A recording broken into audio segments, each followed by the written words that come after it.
हाय guys, मैं हूँ Moon from the Magic Pen. मैं फिर से आपके सामने आ गई हूँ taking some very good content writing tips for you once again so that you can get a lot of help in this dimension. आपको मैं हेल्प करने के लिए सदा व्यस्त हूँ। I know the background is a little bit on the off side, but I just had to close the windows so that the sound of the rain doesn't come in. I know I'm sweaty, I look like crap, पर मेरे पे ध्यान ज़्यादा मत दीजिए, मैं बहुत बोलती हूँ। आप मेरे कंटेंट राइटिंग टिप्स पे ध्यान दीजिए because that is important and that is what will keep you going.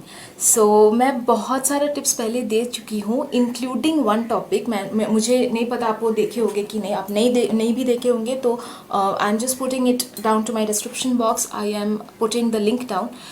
It said what not to do as a content writer. मैं आज जो टिप्स बताने वाली हूँ, it's always going by the famous 5 trending tips. So I'm going by the topic of the mistakes of a content writer. अभी आपके दिमाग में ये चल रहा होगा कि दोनों में फ़र्क क्या है। दोनों में फ़र्क यही है कि those are the generalized things that a content writer shouldn't do and these are the specific blunders that जो मैंने कि बहुत सारे content writers को अपने आँखों से करते हुए देखा है, and that is to me one of the biggest reasons why they do not stand out from the crowd. आप अगर कोई अच्छा blog writer या website creator बनना चाहते हो, you always have to remember content is the king. तो आप उसको ignore नहीं कर सकते हो, and if you are doing these mistakes, it's high time कि आप stop कर दो because बहुत सारा problem होता है, readability issue होता है, कॉपीराइट का इशू आ जाता है, गूगल में even ban you if you are trying to have a good ranking of the website by doing all these malpractices. These are actually malpractices that I'm going to say to you. So today आज मैं आपको ये बताने वाली हूँ कि 5 ऐसे malpractices क्या है जो कंटेंट के लिए बहुत गलत है and you should never practice them at all. So without any delay, let's get started. Okay, so the first thing that you have to know is that any content writer should not submit their article without doing a double check.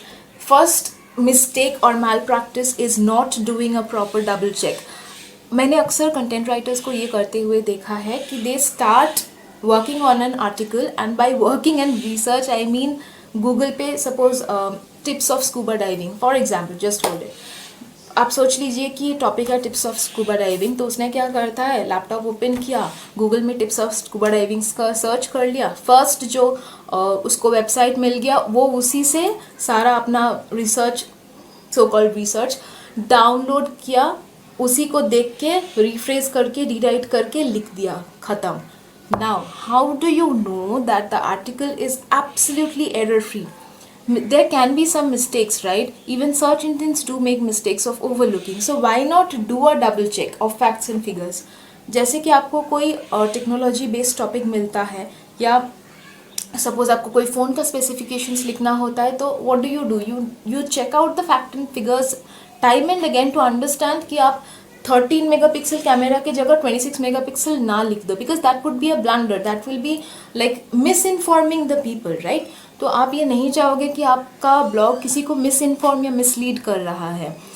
It's a big thing and even you have to understand Google can severely penalise you for it. आपका website ban भी हो सकता है। So make sure that you are double checking your articles before you are giving it for submission. That's the very first thing that you need to understand. Second thing, आप अगर आपका content बहुत engaging करना चाहते हो, you have to use image, right? Image के अलावा आपका कंटेंट एंगेजिंग नहीं होगा, but there is a big but in this. See, आप कॉपीराइट इमेजेस यूज़ कर रहे हो, let it from be from Shutterstock, let it be from Google. You cannot use copyright content. Like आप copyright issue आ जाएगा if you are using the content as a flag and also if you are using the image as a flag. सो आपको ये इसमें क्या करना है, you can use the free image tools like Pixlr, there are a lot of image tools.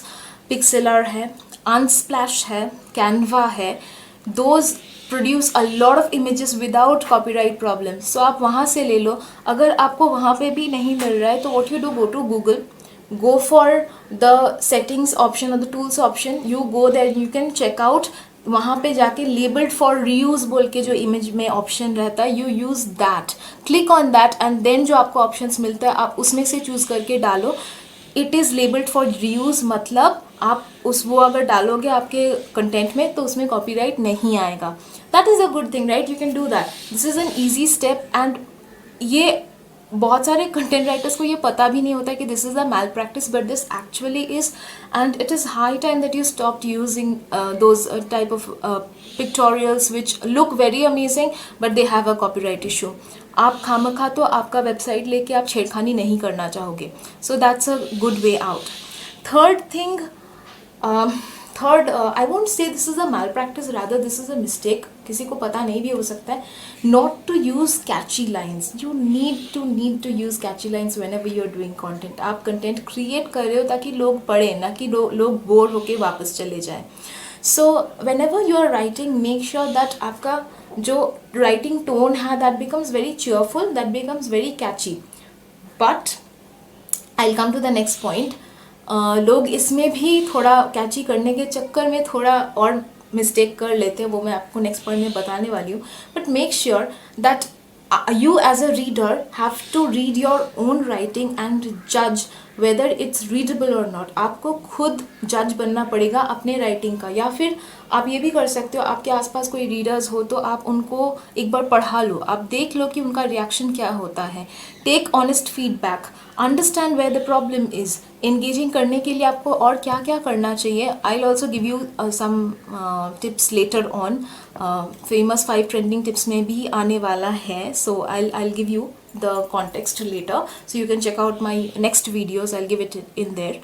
तो आपको ये भी चेकआउट करना है कि either it is readable or it's not, but the thing is there has to be a lot of engaging factor, X factor, वो zing रहना चाहिए जिसलिए the reader would want to engage into the prospect, right? So that is that. Fourth point जो इसी के साथ मैं बोलना चाहती हूँ, that is the write up should not be very casual. मतलब मैंने देखा है कई सारे ब्लॉग्स में it starts with something like hey what's up dude.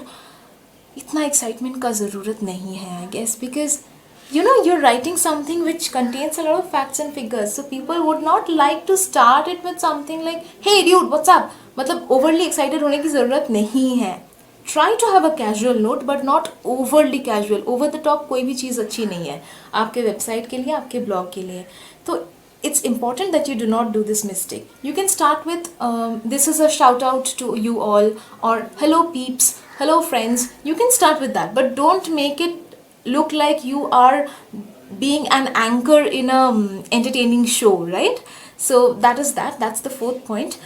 Last but not the least, this is a very common mistake that people do, and it is not to understand the target audience. ये आपको ध्यान में रखना होगा कि target audience कौन है आपका. आप अगर चॉकलेट के लिए, चॉकलेट या ऐसे कोई food brands for young children के लिए लिख रहे हो, that should be specifically targeted towards the young children. जैसे कि मैं एक एग्जाम्पल आपको बोलती हूँ. For example you are writing for parenting. आप पेरेंटिंग का जो टोन यूज़ करोगे that should not be equivalent to someone who is creating a website for spectacles which is for older people.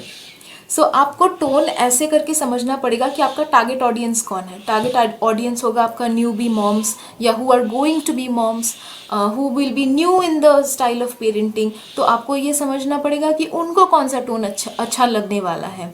You write according to that and you will understand the difference. आपको खुद ब खुद difference समझ में आ जाएगा. आप जो भी लिख रहे हो वो थोड़ा सिंपल करके लिखो. ऐसा नहीं है कि उनको बार बार डिक्शनरी देखना पड़े कि ये क्या लिखा है बंदा. सो मेक श्योर दैट वो ईजिली रीडेबल हो, एंगेजिंग हो, टोन करेक्ट हो, करेक्ट ऑडियंस के लिए, और बस आपका कंटेंट राइटिंग परफेक्ट हो जाएगा. सो यही मैं बताने वाली थी and that's all for today. अगर आपको प्रॉब्लम्स होगा तो इसीलिए मैं आपको और एक बार बता दे रही हूँ कि 5 very common mistakes that content writers do. First is not doing double checking. Double checking ज़रूरी है. Second, use of copyright images. Third, no catchy lines. Engaging content ज़रूरी है. Fourth, not writing for overly catchy content, मतलब जो overly casual हो जाता है tone में. Fifth is not writing for the target audience. तो ये 5 जो ट्रेंडिंग थिंग्स मिस्टेक्स है, these are the trending mistakes, आप सोच लीजिए. So you as a content writer आपको ये सब नहीं करना है. So now you know what to do. If you have any queries, any questions, you can visit our website. आपको अगर मुझसे इंग्लिश में कंटेंट चाहिए होगा, then also you can connect with me. I will help you as much as I can. You can even talk to my DM manager, whose contact number is given in the description box. Keep supporting me. मैं बहुत बोलती हूँ, but you have stayed with me till the end, which means you love me. I love you too, guys. That's all for today.